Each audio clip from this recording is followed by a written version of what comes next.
guys, I'm Evelyn. And I'm Robert. And this is Talking About It.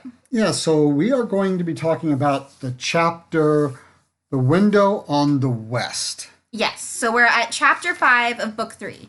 So I want to ask you first, do you remember your predictions? All right, guys, so you can't see this, but I'm pulling out my notebook here and showing my father. What does it say, Father? It says, I can't read it.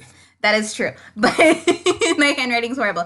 But it's my predictions. I actually wrote them in my notebook. Wow. I know I wrote them down last time, and we thought I was going to lose the sheet of paper. And I did. And I had to go and listen to the old chapter or the old episode to see what my predictions are. And then I wrote them in my notebook. Okay. But that's Okie dokie. If you say so. it's progress. Anyway, so my predictions. The first prediction I want to come back to at the end of the episode.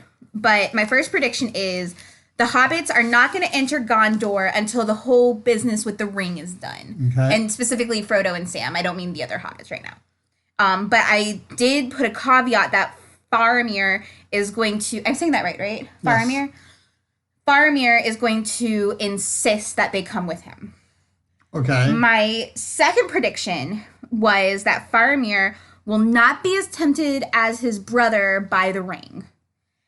And then my other prediction was that Gollum would not appear in this chapter, which again we'll kind of come to when we get there.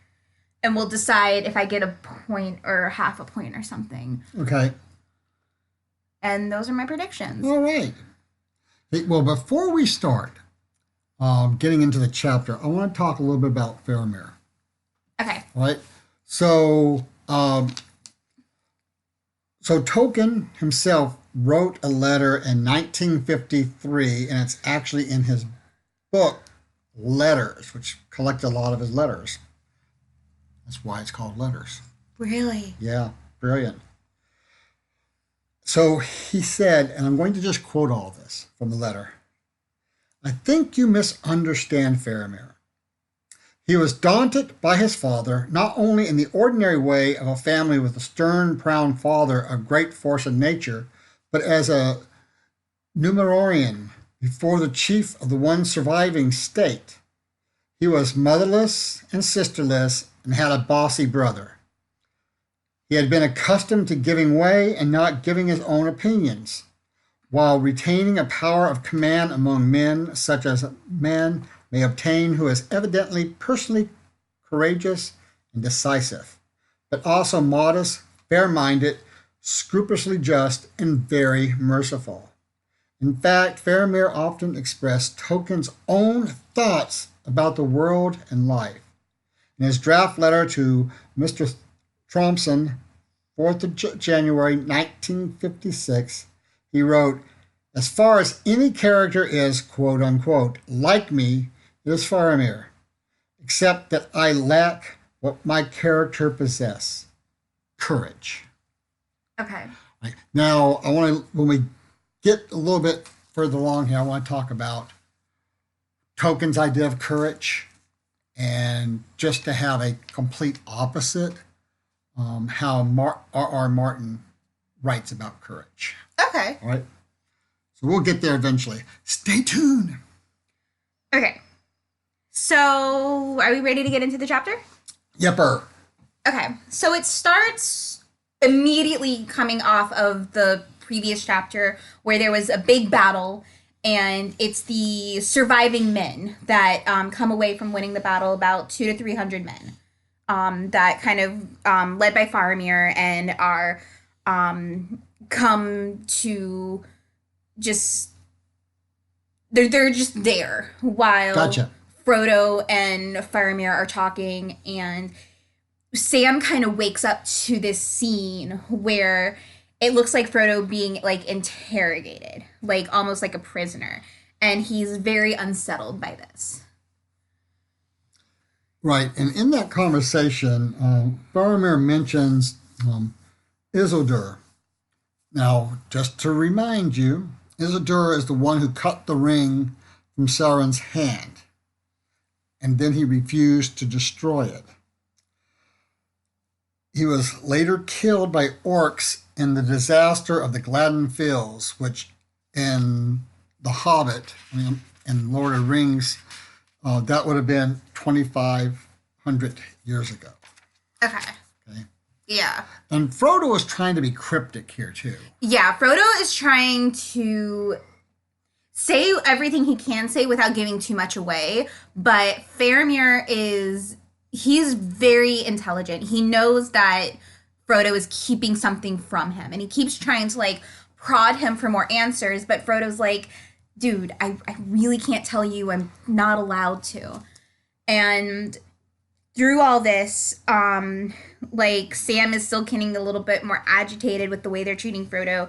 And Frodo starts to talk a little bit more about Aragorn and about the rest of the company and the council. And at this point, Faramir seems a little impressed that these little hobbits have such an important role. Right, but also at some point, Frodo says something along the lines of, I think you're trying to entrap me into a falsehood. Mm-hmm. And Faramir says, I would not snare even an orc with a falsehood.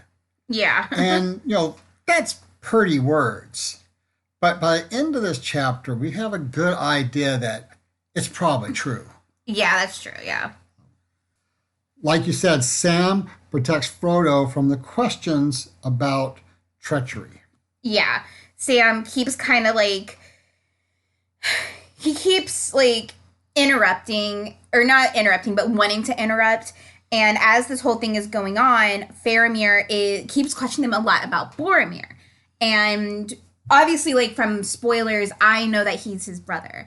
But Frodo and Sam finally learn that. And they're like, oh, okay. And then we learn, or at least this is when the hobbits finally learn, that Boromir is dead. Right. And when Frodo talks about Boromir, he does say they are friends, but Faramir can kind of tell that, like, there was some hesitancy there. Right. Where even if they were friends, they might not have left on friendly terms. Right. And at this point, he's slightly suspicious of Frodo, or at least he's coming off as suspicious of Frodo. And that's when Sam finally has it. Right, yeah. And so Sam challenges Faramir. He squares up. Right.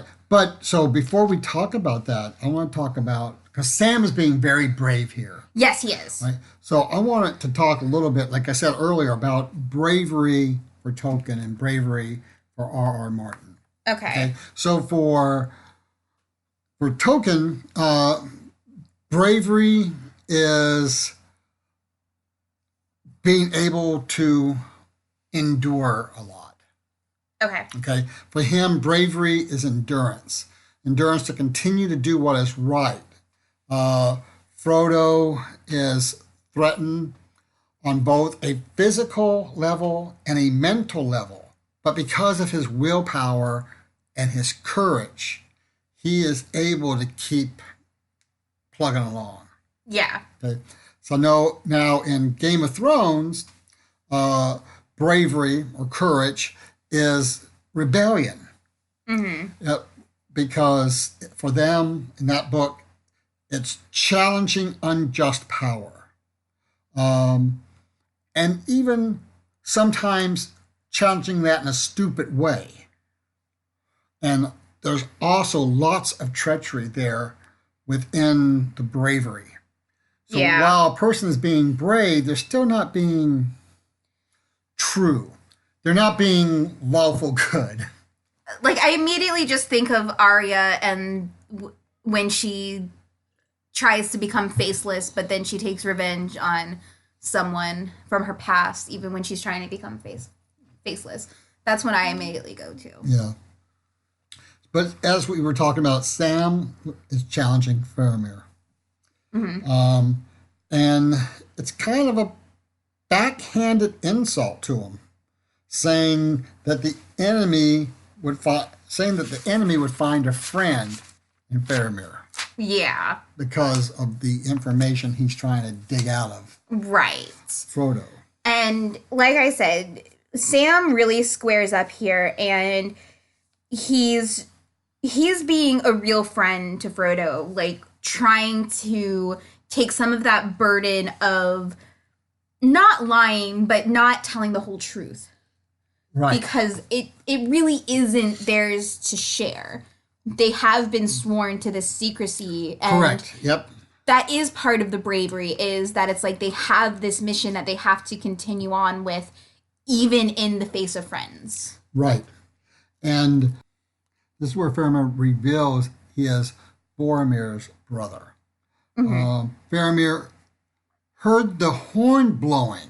Yes. Like, we get a lot more information about this horn. And I know we talked about it, like, at that chapter about the horn. But here we get a lot more information where we find out that this horn, like, those of this race of men, like, even if it's distant, they can, like, hear it almost as if it's a memory. And they know that there is something wrong. Right. And especially his brother, who's part of this line of protectors. Right. And Faramir heard it 11 days ago. Right. Now, if you look in the scheme, it's the notes that Tolkien made for himself about when things happened. It lines up with when they separated. When Sam and Frodo separated from everybody else. Right. And not only did they hear the horn, but a little bit later, they saw his body on the ship. Not they. Well, he. Faramir. Yeah. Faramir saw the body on the ship and boat that was drifting. You know what I mean. That was drifting down the waters, and he remarks that it must be in the sea by now. And how heartbreaking it was to see his brother gone, his older brother that he looks up to. And Frodo and Sam reveal a little bit more about him, where they reveal that the belt was from the elves that he saw that Boromir was adorned with, and the horn was split. And well, he didn't see the horn split. Oh, right. They found the horn was missing when he saw the body. Yeah, the horn was missing, and then later they found pieces of it. 2 pieces in different faraway areas. Yes. And that's such a terrible, terrible omen. And then once Frodo explains the elves a little bit more, Faramir kind of shifts gears, and he's almost awed that his brother was lucky enough to be in the presence of the Lady Galadriel, which Sam gets like total fanboy over, which is adorable. Yeah. But they talk about how Frodo has an elvish air to him, and this is kind of, I think, the first time that we kind of hear that in the books. I mean, I know we talk about like Frodo and Bilbo being elf friends, but this is, at least as far as I can remember, this is the first time we really hear it. Yep. And what's interesting also is that the reason Faramir starts to believe Frodo, because he can hear and see Frodo's weary and that he's full of grief as well. Yes. And the reason he's full of grief is this all happened not long after they lost Gandalf. Right.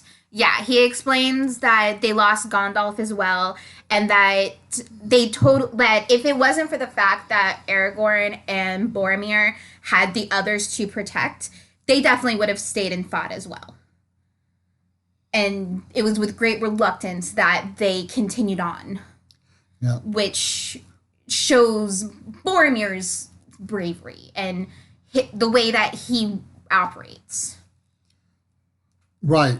And so Faramir dismisses most of his men at one point too, before this, because he didn't want all of his men to hear the conversation. Right. So it's just his few very trusted friends, basically. Yeah. They're not just troops under him, they're his friends. Yeah. And so they decide to go to this secret hiding place. Right. And it is described so, like... I know we're skipping ahead, but go ahead. It's just the way it's described sounds fantastic. And I looked up, like, some like potential artwork for it, and like I feel like the artwork doesn't do the description justice. Like the description is just so gorgeous in the way it sounds. And but like I said, I was skipping ahead a little bit. They asked to blindfold them so that they don't lead them to like their secret hideout and everything. And they're like, yeah, we did this before with the elves. It's fine, kind of thing. Yep. And then as they start talking some more before they get to this hidden place, Faramir starts putting one and one together. You know, he understands from the talk, from how Frodo is not twisting his words, changing his words. It will get. By the way Frodo says it, only someone who would know what they're talking about would know what he's talking about. Right. You know, and so Faramir is able to figure all this out. And what's interesting here is that this is where Faramir finally puts the things together, that Isildur's bane and the ring that was cut off Sauron's finger are the same thing. Yes. Because I guess in the stories they know, they just call it Isildur's bane. They never say what it is. Yeah. I mean, and part of this is Sam's fault, though. Sam kind of loosens his tongue a little bit and kind of lets it slip a little bit. And that's when he's finally able to put it together. And Sam's like, you tricky trickster, you. But he's a little nervous about it, but he's not too nervous because they're starting to trust him more now. Right. But I also find it interesting that they call it an heirloom. Okay. Okay. So like an heirloom is something that's passed down by family, which technically it is. It is, yeah. Yeah. And Tolkien uses this whole idea of heirlooms also in the Silmarillion. I can't say this right. Silmarillion? Silmarillion. Okay. And in the Silmarillion, just to let everybody know, we're recording this after I've already had a long day. So we've both had a long day. So my mouth don't look too bad. We're both dyslexic. and we're both very tired and didn't have a proper nap. So, talking. Yeah, talking. Talking. Mm-hmm.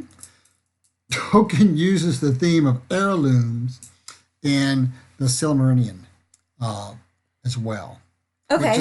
Which is interesting, because he's already got this, in his mind.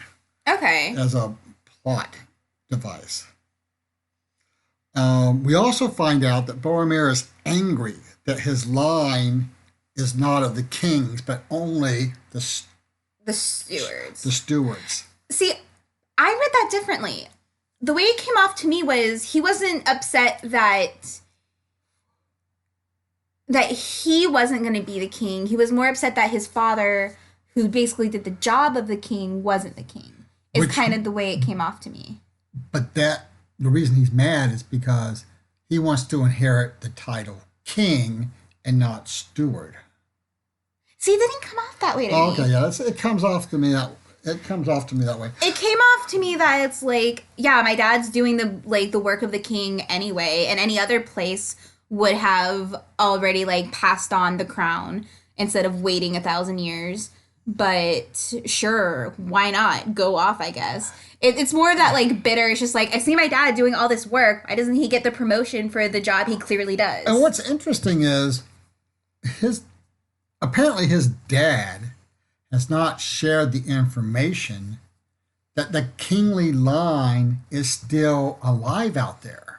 Right, because we do find that he is a little shocked when he first meets Aragorn and finds out that he's the heir. And Frodo even says, it's once he finds out, he treats him with all due respect. Yes. Yeah. Like, he didn't just be like, well, where were you, sir? It was more of a like, oh, okay, this makes sense now kind of situation. Right. Now, so speaking of stewards, we're going to put in notes on our Patreon. On our Patreon. Patreon. I want to put it on for everybody. We can make it public on Patreon. Oh, we can make it public. Yeah, we can make it a public post on Patreon. That's not a problem. So So if you go to our Patreon, and if you don't join, which even though you should, we have so much fun on our Discord. You should still, if you go to our Patreon, we'll make this a public post with all the information we're about to talk about. Right. So I'm going to post about a couple of different scholars looking at whether or not the Steward family in England or the Carolinian family in France was what he drew his inspiration from. Okay. And I did not know this. This is one of those things I am surprised I did not know this before I read these letters. Mm-hmm. So the French king is known as Pippin the Short.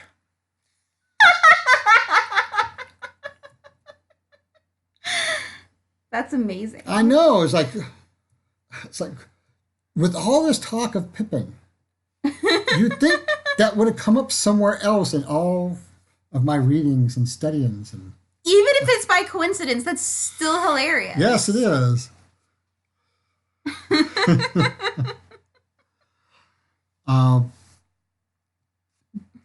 But getting back to this chapter, we learned that Faramir read and studied under Gandalf. Yes. And that Gandalf also was able to talk his father into him being able to get into the vaults to read some of this history that's the only place it is. Okay. So I'm not going to lie. This part is probably was the harder part of the chapter for me, where it was just dry. Well, see, for me. So what we get from this, we don't hear this directly, but when you put the pieces together, so when Gandalf was gone all that time, he was most likely here studying. Because if you recall, he sees the ring. Oh, and he's like, I need to do some research, fam. Yeah. I'll be back. Yeah. And so from that time when he left, so the movie doesn't do justice to it, but there's a time where Gandalf leaves and goes to do some studying. And basically this is where he probably went. Okay. To these vaults, where that's the only place where some of this history is written. Okay.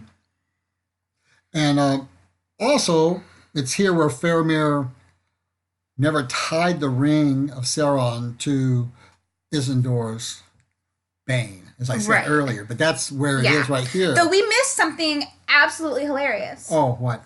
Once they're there and looking at how gorgeous everything is, and they kind of take a little nap, and then they wake up, they're they found it a little funny that it's these big men were kind of serving the little hobbits, and Sam just goes, hey, can you put this on the ground? I think it'll be easier for both of us. And the guy's like, sure. And then he just full on dunks his head in, and they're like, is this custom for hobbits? And he's like, nah, I just really needed to wake up. Yeah. No, well, it's I feel that on a spiritual level. That is great. That is great. But he asked him, is this how you always prepare for supper? He goes, no, it's how we prepare for breakfast. To wake up. But no, I really felt that. It was a whole mood. Yeah. But yeah, and then it's at this point too where they're talking and some of the guards come back and they're like, we think we spotted this really weird black squirrel thing in the shadows, to which Sam and Frodo kind of share a look and they're just like, probably Gollum. To which... Well, but earlier Sam thought he saw something following him too. Right. Yeah. So this comes to one of my predictions that I wanted to talk about real fast. Okay. Gollum technically do we consider him in this chapter or no at this point? I mean, because it's unsure. Right, it's unsure. Even though we're pretty sure, it's unsure. The guards obviously have no idea who Gollum is, and Sam and Frodo are keeping it a secret because they're like, we're gonna be nice. And then we have like the uncertainty, and he's very obviously trying not to be spotted. He's like, I'm not dealing with these guys.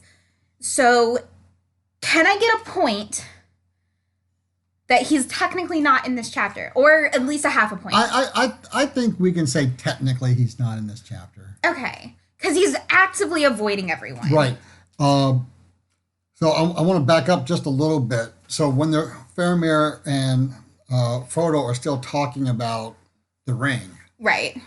Faramir kind of, what he sees here is that Boromir wanted the ring not necessarily to win anything, but because the ring could help him come into his glory. Yeah. Yeah. Faramir definitely has that take. Yeah. I mean, he's growing up there with a guy. Yeah, that's very true. I mean, can you imagine having someone like Faramir as your big brother? Faramir is my big brother, or Boromir? I'm sorry. Right. So. But yeah, so. But can you imagine Boromir being your brother? Your big brother? I mean, yeah, I guess that would get annoying. Well, I mean, he probably did the noogies and. But also, like, I really like this part where Faramir is, he's definitely, like, he kind of stands up a little bit. He kind of, not necessarily squaring up, but kind of asserting himself a little bit, talking about the ring, talking about what the ring would mean to Boromir and what it would mean to Gondor. And then he just laughs and sits down. Right. And to which I think I get another point. Okay. Because he's not as tempted by the ring. Right. And then this is where we get him saying about, war is something that we need sometimes. Mm-hmm. He says, war must be while we defend our lives against a destroyer that would devour all. But I do not love the bright sword for its sharpness, nor the arrow for its swiftness, nor the warrior for his glory. I love only that which they have defended. Mm-hmm. And so this again, he's talking about how he's different from Boromir. Yeah, for sure. Yeah, he definitely comes off similar yet different. Definitely a lot wittier. Right. Well, I think. Also, when you think about it, I mean, there's a lot of things in here to think about the differences of Boromir and Faramir. Mm-hmm. So, Boromir knew what the ring was. True. But if Faramir had gone, he would have known everything, if not almost everything, that Gandalf did, because Gandalf was teaching him what he was doing. Yeah. He's the brainy younger brother. He's the brainy younger brother. He's the rounded. Yeah. I mean, he can still go toe to toe with the best of them. They're both Gryffindors, but Boromir's the more boisterous, like, Quidditch playing Gryffindor, where Faramir is the Gryffindor that is a little bit more well-rounded and has a little bit of Hufflepuff and Ravenclaw and a little Slytherin qualities to him as well. And that's your Daily Doses Harry Potter, folks. There's got to be one every episode. The look of disappointment I'm getting, folks. We talked about them being blindfolded. Mm-hmm. So there was something, it's hardly noticed there. And for some reason, this is the first time I've noticed it reading. Do you think there's any symbolism in the fact that the cloth that they blindfold them with was green? Is green. I mean, why tell us that? Because Tolkien likes to describe things. Yeah, but if he really wanted to describe things, he would have told us how it was stitched together and everything too. I think there might be something to it, but I don't know what. But isn't that what they wear though? Isn't that part of like their outfits is green? Right.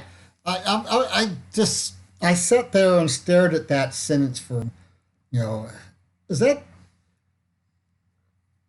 But why does he bother to tell us that though? Why does he bother to tell us anything? Well, he doesn't tell us anything that we don't need to know. I would disagree sometimes. Everything is built on something else. So, see, that's why you can read this over and over and over again and still pick up new I guess. things. So, if you think you have an idea of what it is, give us a holler. Yeah, definitely. Tweet at us, Facebook us, Instagram us.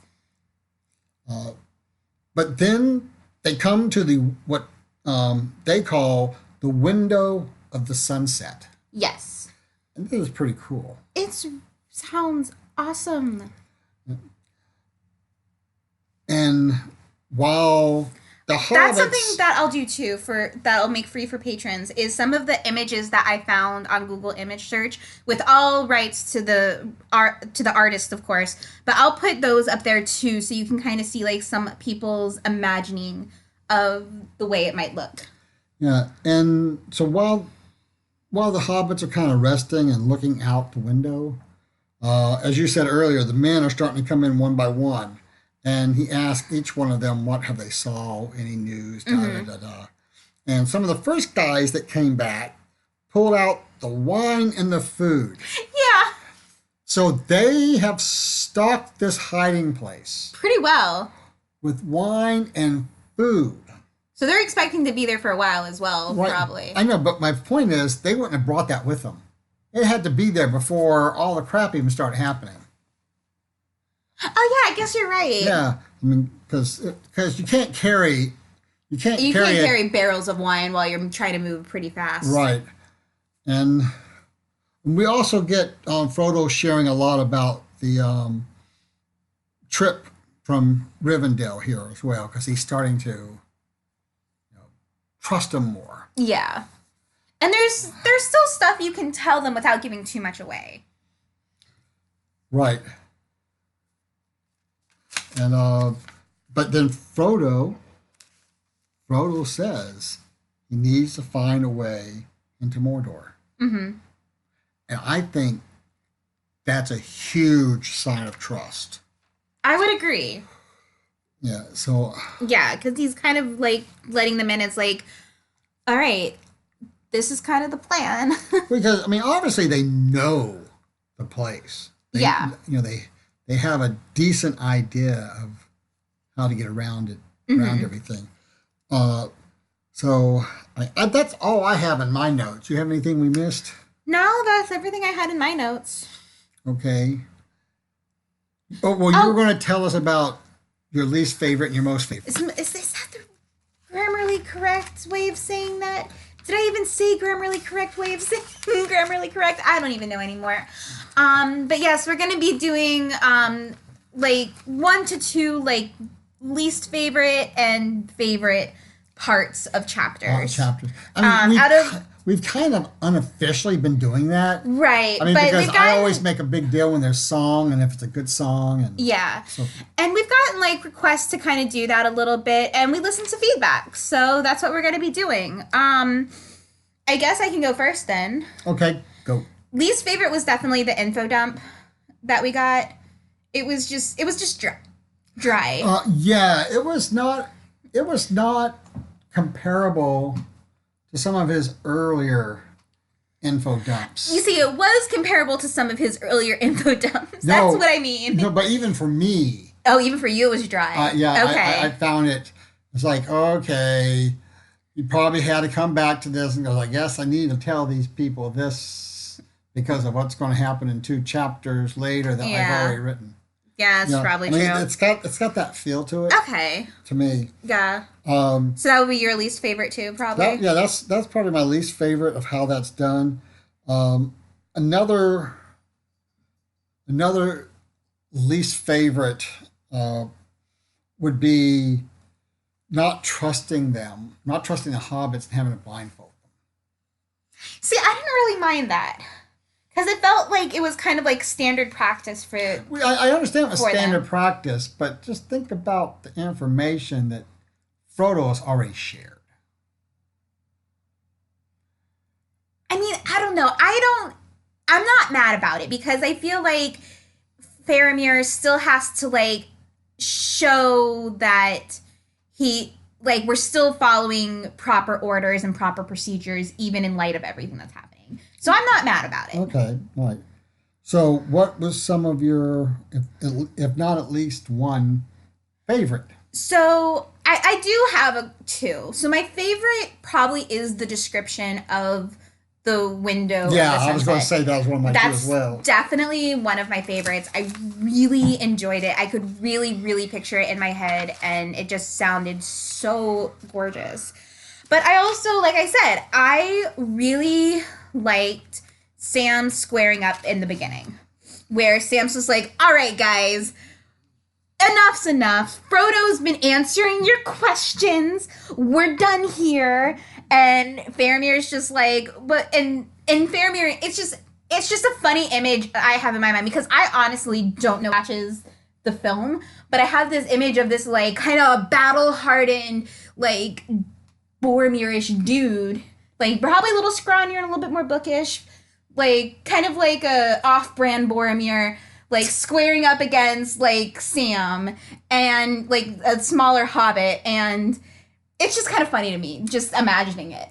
Yeah, well, I mean, I always like when Sam gets protective or trying to use some common hobbit sense and stuff like that. I always like that kind of stuff. Yeah. But one of my other favorites is just how Frodo talks about the ring without talking about the ring. Okay. Yeah, he does do a good job of that. He's still, because of things that have happened to him previously, it's nice to see here that he's not so weary, he's not so stressed out, he's not so everything negative. Yeah.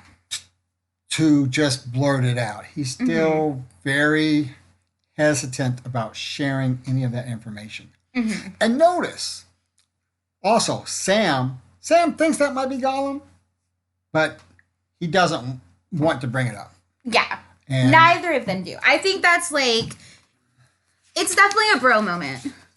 Yeah, and because even if they don't totally trust him, and even if they don't totally kind of want him there, they still need him. And right. so yeah, they don't know how taken. Yeah, and they know that he would definitely like raise some red flags with these guys. What the hell is this thing? Exactly. Oh my god, that's scary. Right. Kill it so it doesn't reproduce. So yeah, I think that's it. So is that it? I think that's it. Yeah. Okay, so it's prediction time. Prediction time. So what is the next chapter called? I don't know. Well, neither do I. I don't have it. Okay. So the next chapter is called The Forbidden Pool.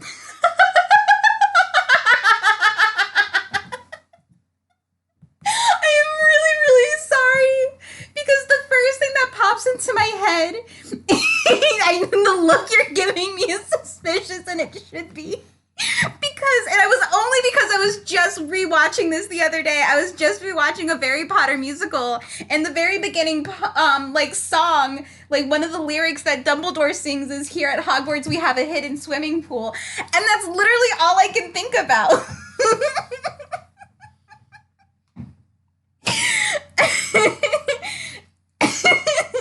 The look of disappointment, guys.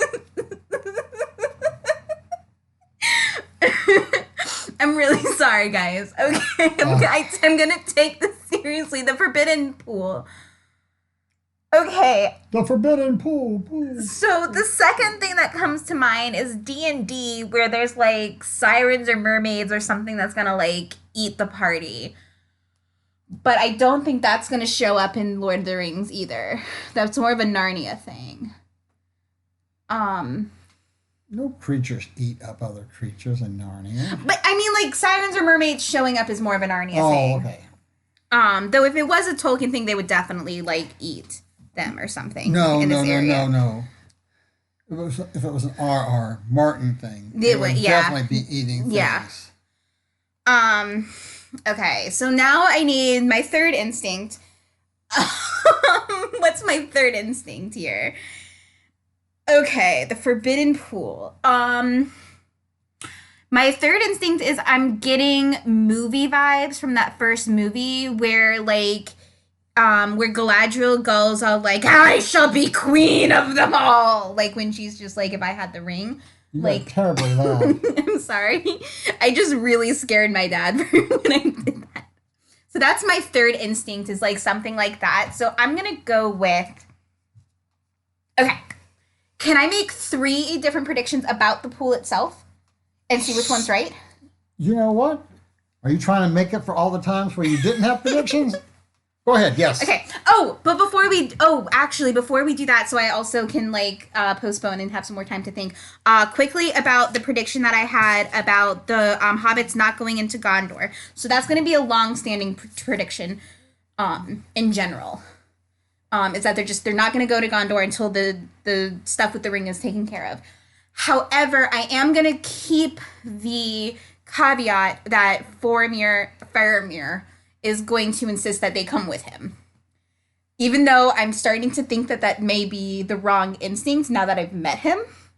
But I'm going to go ahead and keep that as an overall long-lasting prediction. Okay. But for the pool, the first thing that comes to mind is it's going to be like the little puddle with the monster thing right before they go into the tunnels in the first book, where there's going to be some sort of dark creature like living in it that's going to like reach out and grab someone is going to be the first one. Okay. Reach out. The second prediction is that this pool is going to be and this could easily be a second prediction on top of the first one, not just an either or, where the pool itself is going to look pristine and nice, and that it has very drinkable water and maybe some nice fish for Gollum. And then the third one is going to be... the third one's going to go off the second one, but can we count it as a second one? Because what I'm going to say is Gollum is going to see some fishies in there and is going to go for a fish, but then something bad's going to happen. Like the tentacles from the pool in front of the... Yeah, that's what I mean. Okay. So Gollum's going to go for a fish, but it's going to go bad. The fish is going to go bad? Well, something's going to go bad. Okay. Either literally or figuratively. Oh, okay. Yeah. And I think that's my predictions. All right. So I believe that's it. Yeah, so the stuff that we talked about, that'll be on Patreon. So on Patreon, those will be free for everyone. So definitely check those out. If you want to be a Patreon and give us feedback or just kind of join in the conversations that we have over on our Discord. Pandemic's still going on, which means it's still a $1 access to Discord. Oh, wow. Only $1. Yeah. Because this pandemic ain't stopping, that's for sure. So I also want to say something. So, you know, I like today I compared some things to the Lord. You compared some things to Lord of the Rings? Yes, wow. I did. Yes. So I compared something to R.R. Martin stuff, and I've talked about C.S. Lewis and stuff like that. Yeah. So with the new series, the new Wheel of Time series, from the Robert Jordan books, I'll probably be starting to talk about that a little bit too. If you've never read the Wheel of Time books. There's like 500 of them or something like 14. But might as well be. 1,400. Okay. Yes. But they're all... I know because I decided I'm going to read them. Yeah. Because I haven't. Even though I'm reading the Belgariad again. Yeah. And it's interesting. This is one of those books that if you're a reader of it, in your mind, certain things are pronounced a certain way. I listened to about half of them back when you had cassette tapes, hooked on tapes. And I heard how they pronounced them. Okay. And I'm like, And there were times when I would be listening to them talking about something, and they would say something. I went, what the hell is that? And I'll try to find it in the book. I went, oh. but yeah, so far, I like the series. I mean, we're 5 episodes into it at this point, and I am only 2 episodes in, but I decided I think I want to read at least the first book before getting into the first season. Okay. I think I've decided I want to read them first. Just what time I have for that, I'll see. Right. So, this has been Pippin the Short. And Evelyn the Tall. I am 4'11" and a half for those who do not understand the joke. I'm Robert. And I'm Evelyn. And this has been Token About It. See you next time.